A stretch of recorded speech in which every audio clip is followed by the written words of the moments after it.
Halo, saya Faisal Akmal. Saya akan mempresentasikan hasil study case yang saya buat untuk Learning with Us ini berupa demo, arsitektur, berbagai macam lainnya di berikut ini. Oke, langsung aja ke websitenya. Jadi di sini login. Saya sudah menyiapkan akun demonya. Passwordnya belajar123. Oke, login. Nah, aplikasi ini punya 5 halaman. Itu tadi login, dashboard, course, ebook, dan proses history. Nah, dashboardnya seperti ini, ada browse course, browse ebook, kemudian ada card untuk menunjukkan apa aja. Di sini untuk profil kita bisa setting, di sini untuk search. Nah, di halaman course ada beberapa macam card sesuai dengan apa aja course yang tersedia. Untuk beli course, lanjutkan belajar maupun lihat sertifikat, bisa untuk search. Nah, apabila untuk ini tidak ditemukannya maka seperti ini ada untuk filter-filternya. Nah, ebook juga ada fitur search, kemudian ada card-cardnya. Nah, bisa history ada bentuk seperti tabel untuk menunjukkan status setiap pembelian itu bagaimana. Oke, saya akan langsung ke code-nya.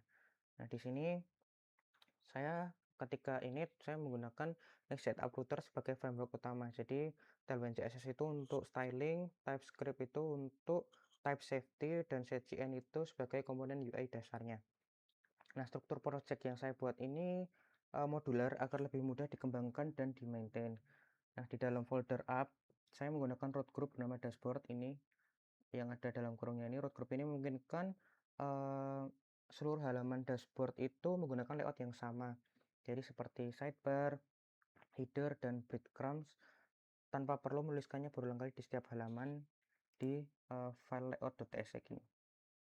Nah, kemudian aku memisahkan login page ini karena login page ini tidak membutuhkan sidebar, jadi halamannya lebih enteng. Kemudian saya akan menjelaskan, saya memisahkan project itu menjadi 3 layer utama.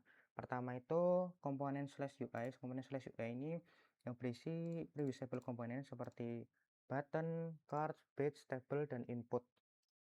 Bisa dilihat di sini. Nah, yang kedua ada komponen di rootnya. Ini tuh berisi komponen aplikasi seperti sidebar, header, dan breadcrumbs-nya. Kemudian folder adlib, di sini ada folder lib, ini ada data.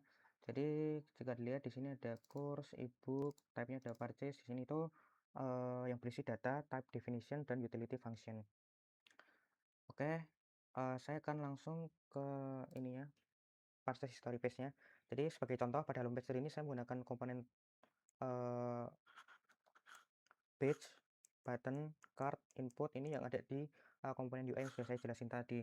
Nah, komponen yang sama itu dipakai juga di ebooks, dashboard, page, button ini. Dengan saya pakai pendekatan ini tuh desain komponen itu kalau misal diperbarui itu perubahannya cukup dilakukan pada satu tempat, dan otomatis semua yang tadi terhubungkan itu akan langsung diterapkan ke seluruh aplikasi. Nah, data layer. Nah, untuk data layernya ini, jadi saya membuatnya front end doang. Seluruh data saya simpan di sini. Jadi di sini terdapat type definition dan data untuk course, ebook, serta purchase history-nya.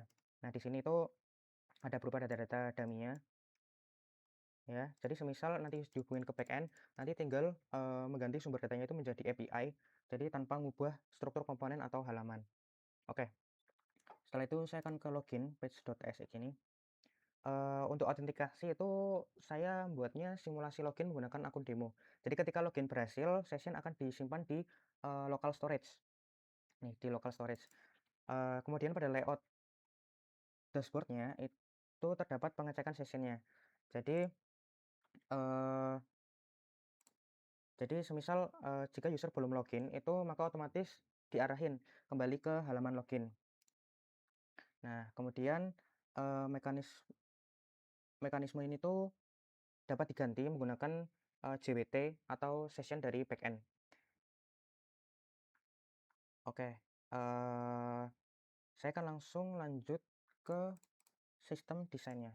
Nah, sistem desain ini saya sebenarnya udah menyusun bagaimana saya database dan arsitekturnya. Jadi untuk database saya memilih PostgreSQL karena dari pengalaman yang saya buat, Postgre ini memiliki performa yang bagus, reliable, dan sangat umum.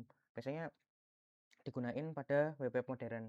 Nah, entity-nya yang saya pakai ini ada users, itu bisa untuk role student maupun pengajarnya. Nah, ada course, lesson, enrollment, lesson progress, ebook, dan purchases. Nah, tabel user itu tadi menyimpan menyimpan student maupun instruktur. Nah, kalau course itu informasi course, kemudian beberapa endpoint itu antara lain authentication, course, enrollment, ebook, dan purchases itu bakal saya membayangkannya akan menggunakan REST API dengan framework itu contohnya Express atau Nest.js.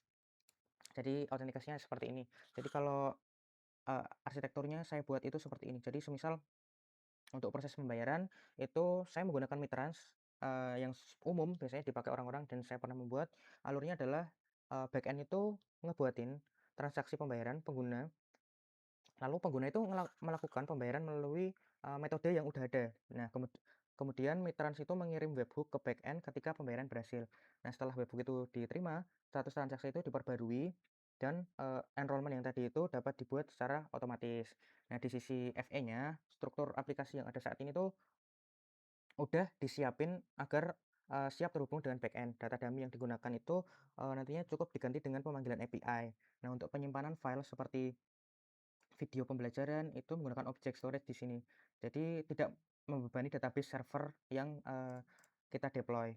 Kemudian, file tersebut itu pakai CDN. Jadi CDN itu kan untuk cache, jadi sehingga aksesnya itu lebih cepat dan stabil. Nah, biasanya saya pakai dari Cloudflare. Oke, segitu saja dari saya. Apabila ada salah kata, saya mohon maaf. Wassalamualaikum warahmatullahi wabarakatuh.